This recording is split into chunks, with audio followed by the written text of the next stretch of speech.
Alright, here we are for part 2 of how to turn your Mamiya 645 either into a brick or into a panoramic imitation of an X-pan. Call it a Mamiya pan.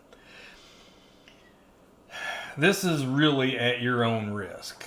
A lot of people scream about people being gatekeepers anymore, but sometimes gates are for a reason. It keeps you from getting gored by a bull. Well, this shouldn't end up quite that badly. This is pretty much a one-way operation. No Mamiya repairman will probably come to your rescue. You can't send it back to Mamiya to get fixed because they are no more. And they're really, unless you know the right person, you can't just get spare parts for these. So, a couple things you're going to need. You're going to need good screwdrivers, especially for the Phillips. It's not really a Phillips, it's a JIS, crosshead or cross point. You need good ones because you're going to have to take out 4, I'm just going to call them Phillips head, 4 crosshead screws to get this cover off. And they've probably been in there for close to 50 years. They're probably pretty stuck. And they will not come out easily. And I don't know how it's possible, but you can't believe how hard it is to get out some of these. If you just use a regular, ordinary Phillips screwdriver on these things, I guarantee you you're going to strip them out. Even if you use the right thing, you could strip them out. You're going to need a little bit of a sense of feel. You may need to loosen them up with some lighter fluid.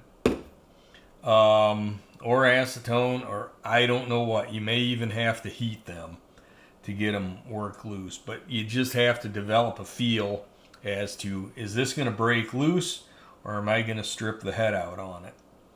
So, and if you strip out one of these little guys, then we're talking about either hand drilling them out, left-handed drill bits, reamers, I don't know. Easy outs are not made for these screws. So the first thing you're going to do is find these little screws. And you're going to be peeling back this leatherette covering. A lot of times it's going to be on pretty hard. We got to make sure I'm still in the picture here. But really what you're doing is you're just peeling back these 2 corners here. And you may need to use some of the lighter fluid to loosen this up. You may even need to use acetone. It may be petrified. I can't guarantee, but since I've already had this one off, they're already pretty well loosened up. And basically I've got plyo bond in here now. So I think that I will be able to get these out for the most part.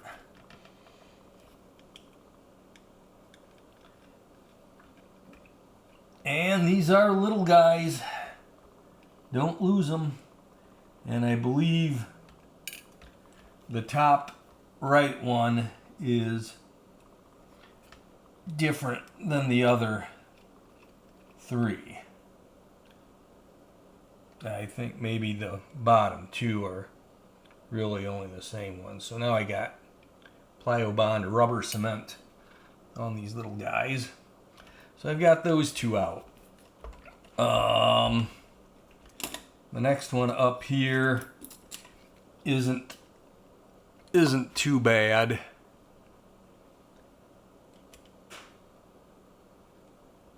I'm probably going to need to loosen that up again.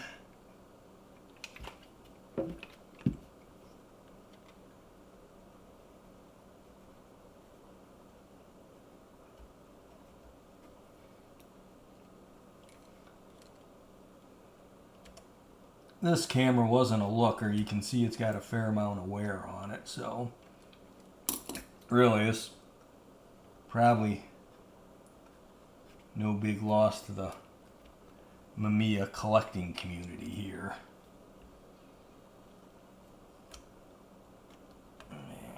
this guy peeled back. There it is.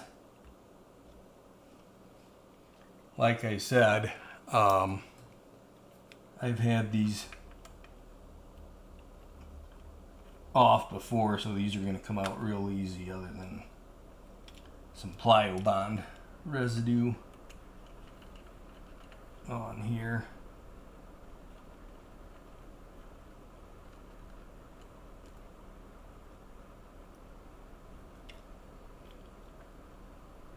And who knows, maybe I'll even lose one of these things in this effort.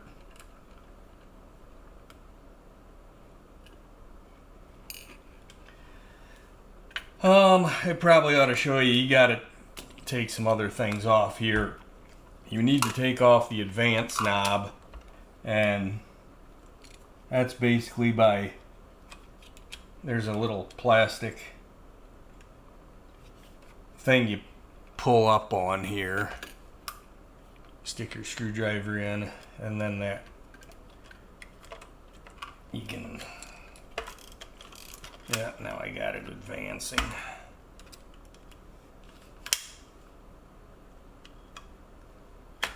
Yeah, then you turn it backwards and it pops right off. You're lifting a pin up right here with this little lever. So that shows that thing right there, the advance knob. You also need to loosen this with a spanner wrench. I loosened it before taping it. So this little, I don't know what you call it, ferrule, comes off. Set it aside, don't loosen it, lose it. Well, loosen it, not lose it. And then these two guys here, you're going to peel this little covering off.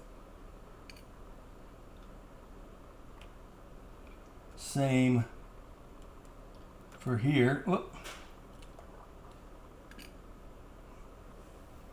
And again, these, I found these were by far the worst thing to get out. And then of course there's some crazy little very thin slit head, I don't know what you want to call it, slot head, just your normal screw. I don't think this, oh, I got it loose because it wasn't very tight. Just the slot headed screw.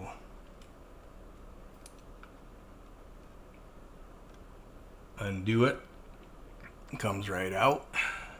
Put that in your little parts tray. Same thing with this guy here. And once again, I've got plenty of plyo bond gummed up there. Way to go.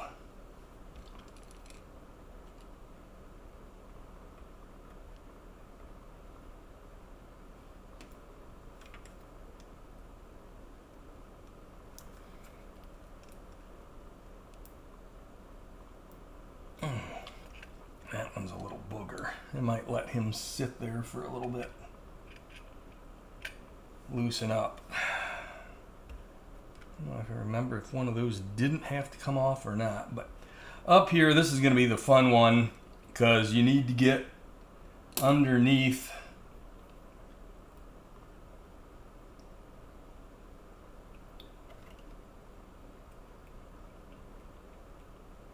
and up on top here.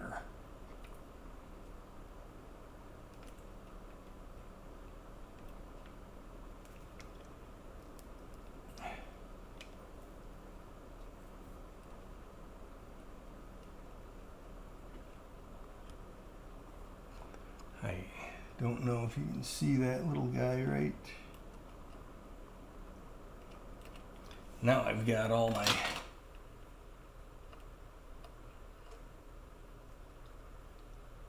glue here.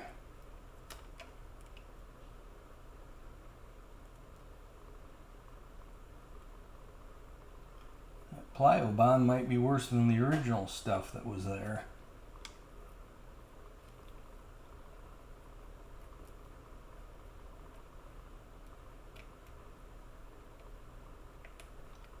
There's the screw right there.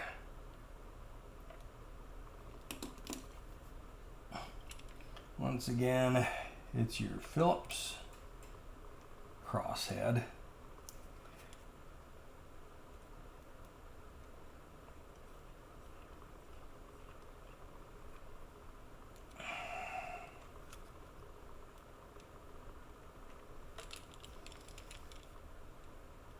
And this is a little one. This is a unique screw to this.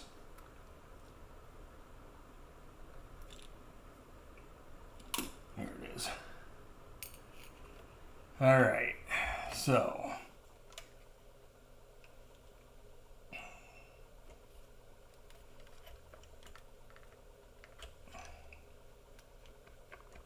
yeah, I gotta get that guy off.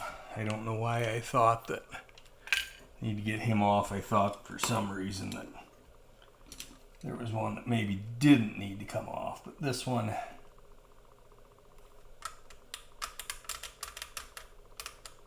one thing you should do is clean out the slot, and then there's all this goo. Plyo bond is just kind of a glorified, really smelly rubber cement, and boy does it stink. Not like the rubber cement you used to have at school.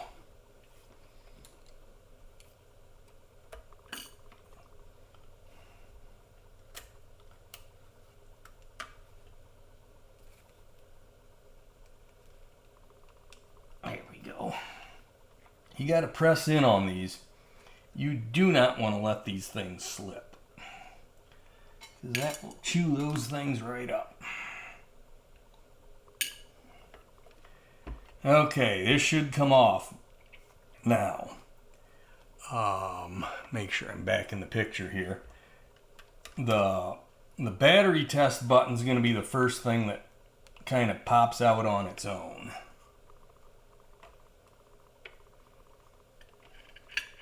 You know what? I'm going to take the finder off. That's kind of in my way.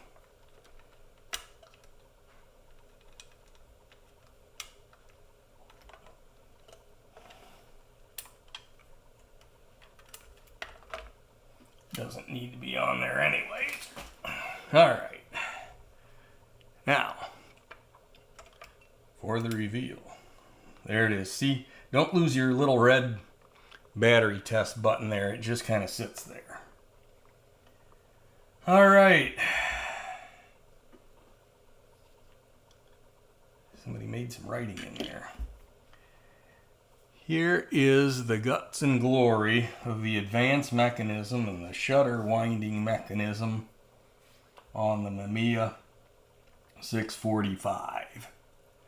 And I don't know if anybody's a keen observer here. You might be able to see what's going on already. But the key to this thing, turning this into what is essentially a half-frame camera, is that thing right there.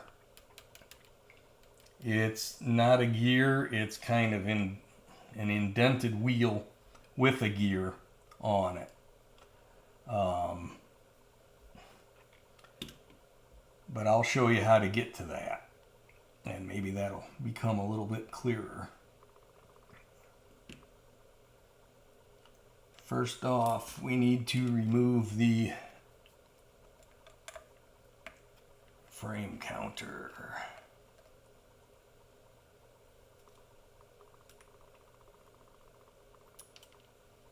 You might want to keep from losing some of those screws. Make sure you keep them where you know where they went. And see if I remember how I did this. But we want to get the frame counter off here.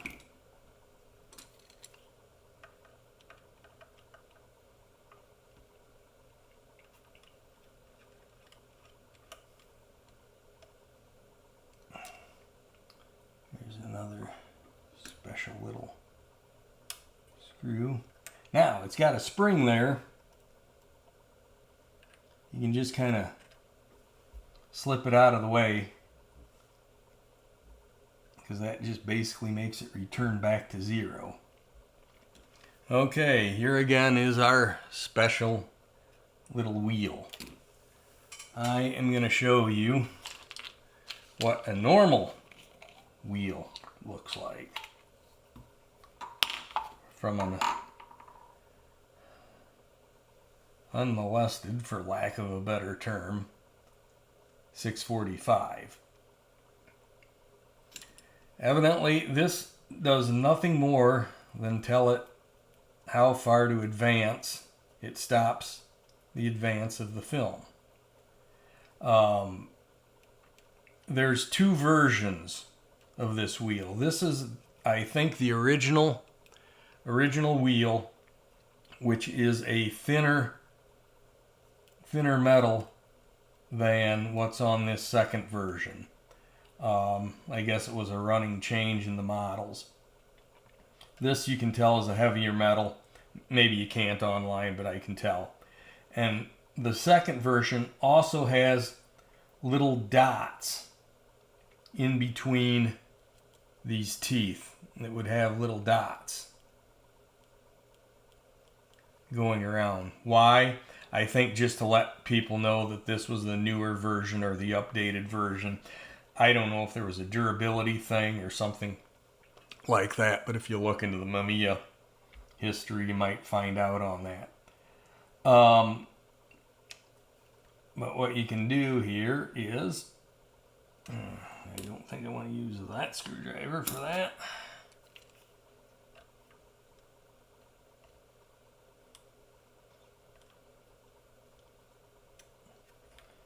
I'm gonna need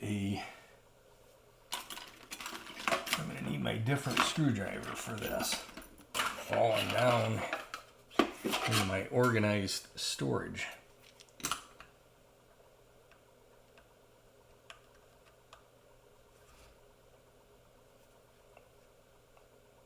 Okay, this is kind of, it's not exactly spring loaded, but it's under a form of tension in there. And you can see here there's a little springed lever here. So you'll have a little bit of a challenge getting it back in there, but it's not tough. I mean, you can basically, I call it worry it in there, work it in there. But the thing that you need to do is you need to turn,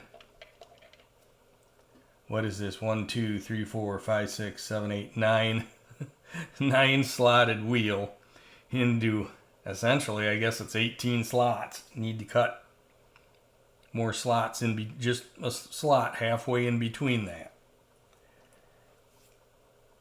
to make it double the frames. Now, what you'll notice is these notches are kind of cut at an angle, and I think that has to do with why maybe my modification tends to go a little bit crazy at the end of the roll, and you get some real spacing issues.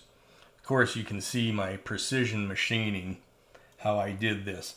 I had no idea if this would work or not, so I basically just did it. I decided if I sacrificed the camera,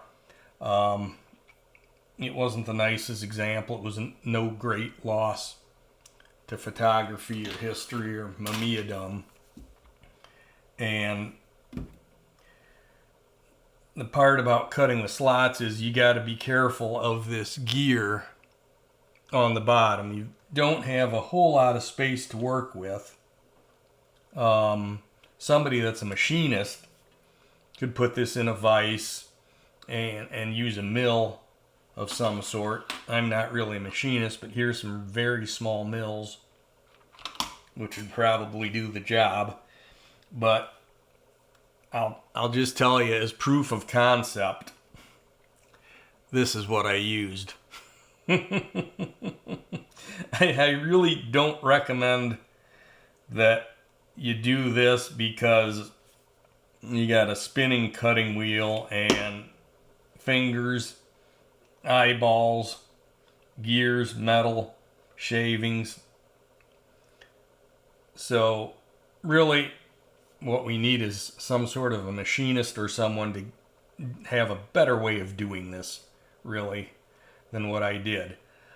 I imagine this gear is pressed together somehow. I would think if somebody was better at this than I am, I don't know if these can be split up without damaging either one. Ideally, this is thick enough that I think you might be able to get away with possibly 3D printing a new wheel. I'll call it a sector wheel or frame wheel. And that way you can put the proper angle on these, maybe tighten up the spacing, because really this was just eyeballed. So the frames aren't going to be perfectly spaced. They're spaced good enough. I suppose if you send them to a lab, they might have a fit. But if you do your own scan work, I would think, it's good enough. Good enough for me. So this wheel is what regulates the spacing of the frame. And what's neat is it advances the film as far as you need, but it still allows you to charge the shutter, because it's a focal plane shutter, so you've got to wind the curtains all the way up. You can't just half wind the curtains. So what this does is it advances the film just enough to advance the film, but it allows the wind mechanism to continue charging the shutter. I don't know if I can get this back in here and maybe have an example of that without causing a disaster. But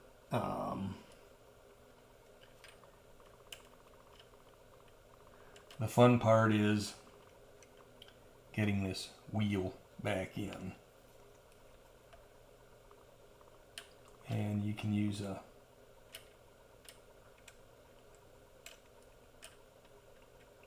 small screwdriver to move that lever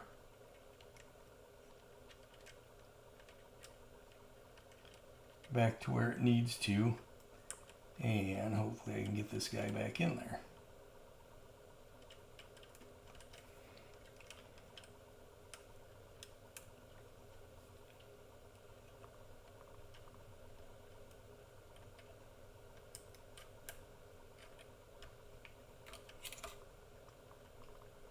Yeah, I'm sure this is approved by every major Mamiya repair person.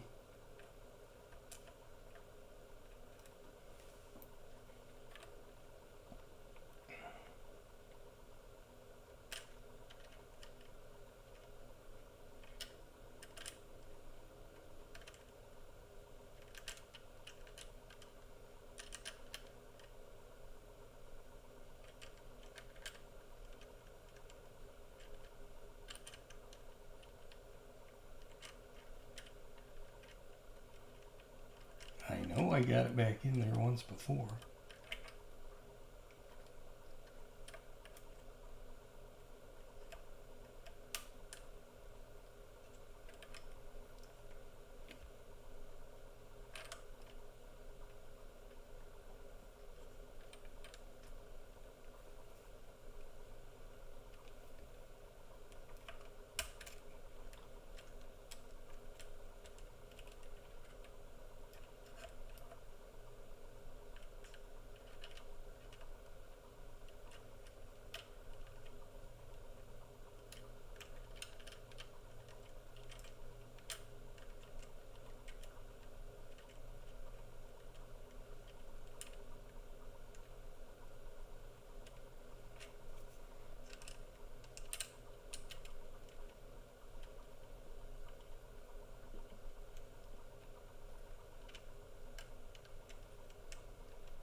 Okay, I had to take a little bit of time out there to figure out what I was doing wrong here. But when you put this wheel back in there, you might want to hit it with just a little bit of moly grease, because it does need to spin freely. This is tough to get back in here, and I kind of forgot just how tough it was. What you can do is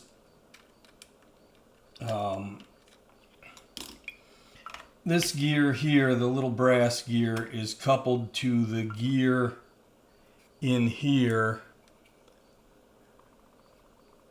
There's a gear right there that engages with the film travel, that lets the film travel be transmitted through this gear to this gear, because that's what it's doing. It's measuring how far the gear travels. So you kind of hold that gear so you got your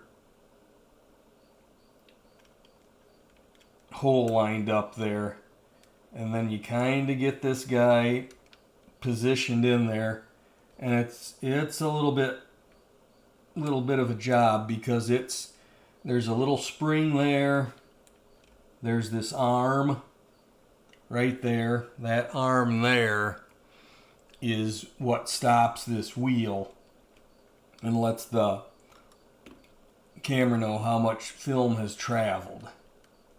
So what you can kind of do here is just get this started, but then you're going to you kind of got to work it into its spot, and you'll know it's right when it spins very easily. See here, it's a little tough. So you move this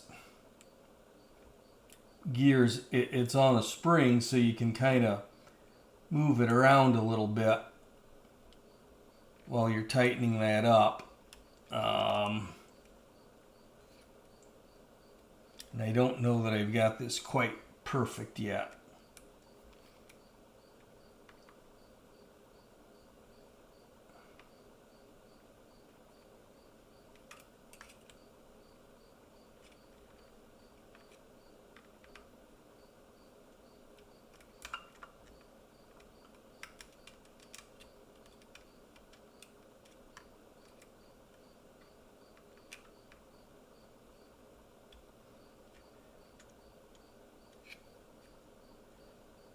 Still don't like the way that's moving.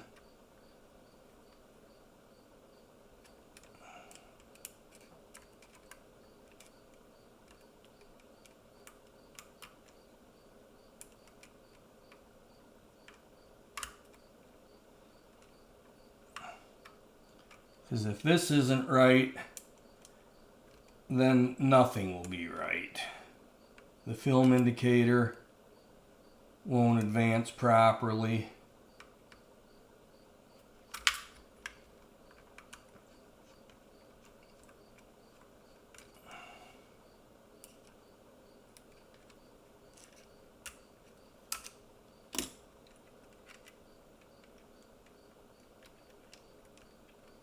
And it won't return to zero properly either. So this is kind of the critical, not just butchering up that gear, but getting it back in here properly. And as you can probably guess, I'm not a Mamiya factory certified trained.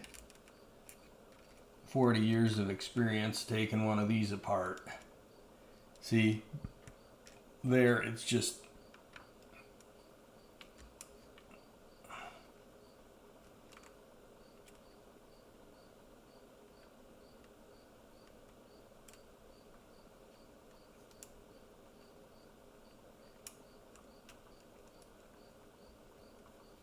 there. I've got it. It's nice and smooth. The teeth aren't chattering. It's a good freewheeling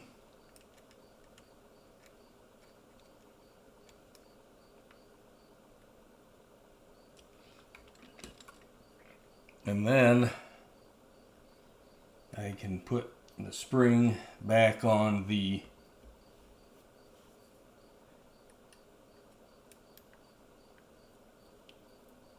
film counter. I hope I still got everything framed up right here.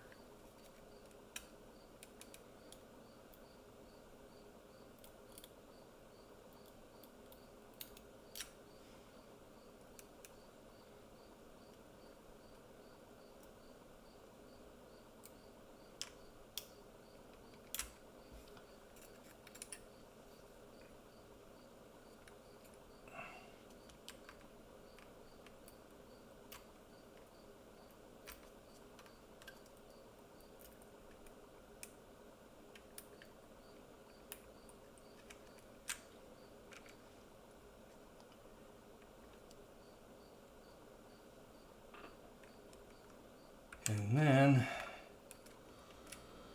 okay, see how nice, because what that does then is it allows everything to snap back to zero when you open the film back. So you need that S lined up pretty much straight there. What I've got here is I've got a film back with some film loaded up in it, just a backing paper roll. And then you'll see, watch that little lever when you shut the back. So that engages everything. Okay, I've got it in regular exposure, not multi-exposure.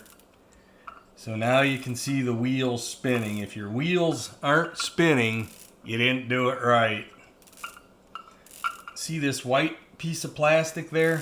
That's kind of neat because that lets it know how far you're going on your backing paper from the start arrow line.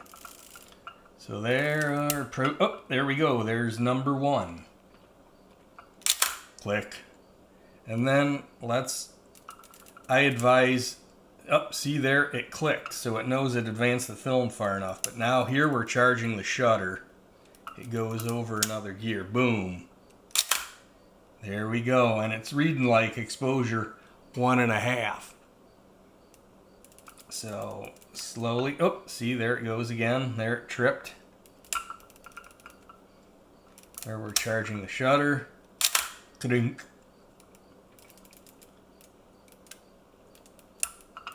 See, it's best, I wouldn't put a motor drive on this. You could run the whole roll of film through there before you know it. You have to use a slow action to catch that first notch, because these are my precision hand engineered slots in there. There we go. And then it's kind of neat here. I better put this back on there before I open up the back and reset the counter so nothing just flies off into the ether.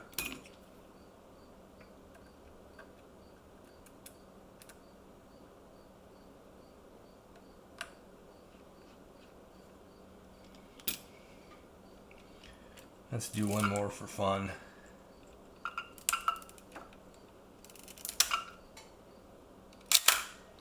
And open the back. Oh great, it didn't reset. Why didn't you reset?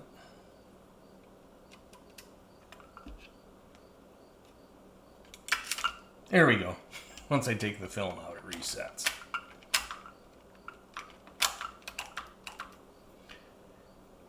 So there's the basic what-fers and how-fers of how I've turned this poor thing into a half ring.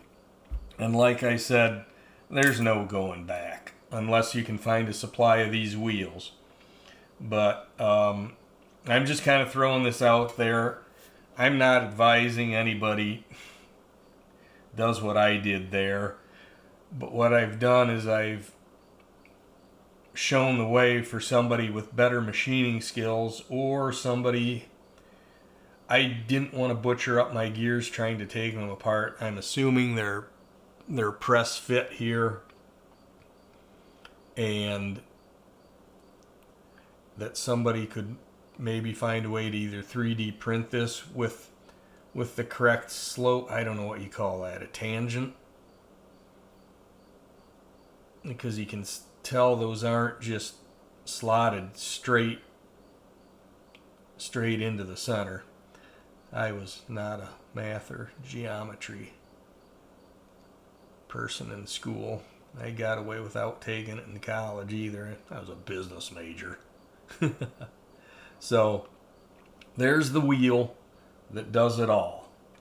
And if you do it right, one thing I should add, I guess, is how to put this mess back together again. Once you've got your two pieces tightened up there, it's easiest to put the little red battery check button there. And then the manual says, and I don't know why this is, but I think it's just with how everything fits back together, you want to make sure it's set for multi-exposure. So make sure your arrow is here. This thing is really, this is the little cam, I guess you call it, that sets, so I need to make sure that's in there properly and not set to regular exposure mode, that it's set to multi-exposure mode. Then you can come back on here and kind of, if you're lucky, the little red button will get back in there for you, which it's not. You can use a little screwdriver, kind of hold it up, or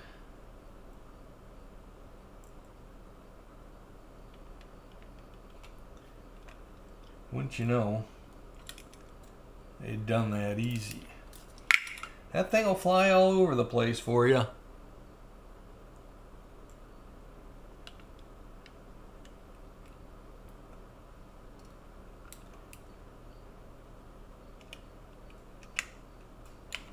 But you really kind of want that, because that's also your reset for when the shutter locks up due to a dead battery. So you need that little red button. Don't let it out of there. Whoa, there she flies away again. See how much fun this is?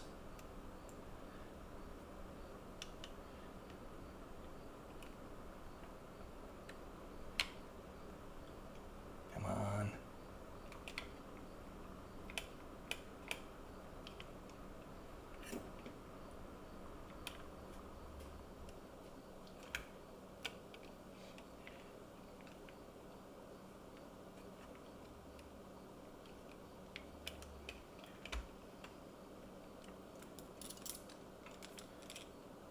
You got it half in there.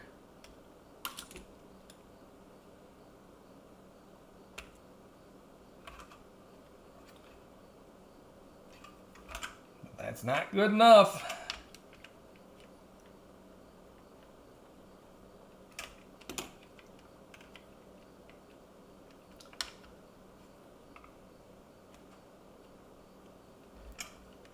Come on.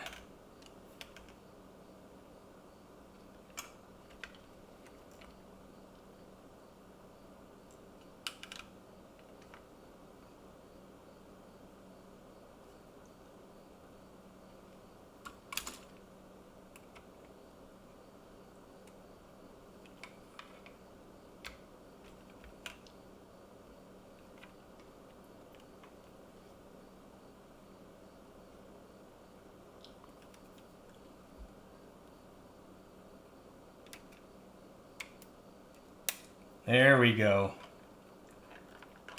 Might have to just get it right back in there just right. So there we go. The case, the cover's back on. One way you can put this little guy back on there and should lock everything down until you get the rest of the screws in and everything else assembled back up. So don't forget your little red battery check button, and have that in multi-exposure for the case to go back together right. I don't know why that is, but that's what the mothership wanted. So then you can travels okay, so that's good.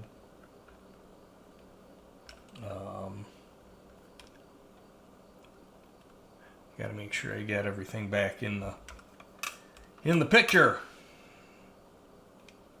Right there. Okay. Sticks pretty good. So reassembly is pretty much the opposite of what you did to take it off. To put this knob back on,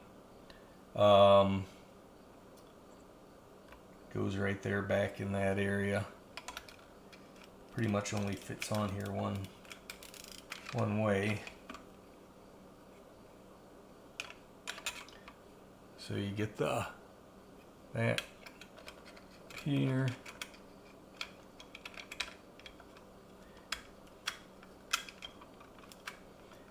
There. Yep, here it clicked. There we go.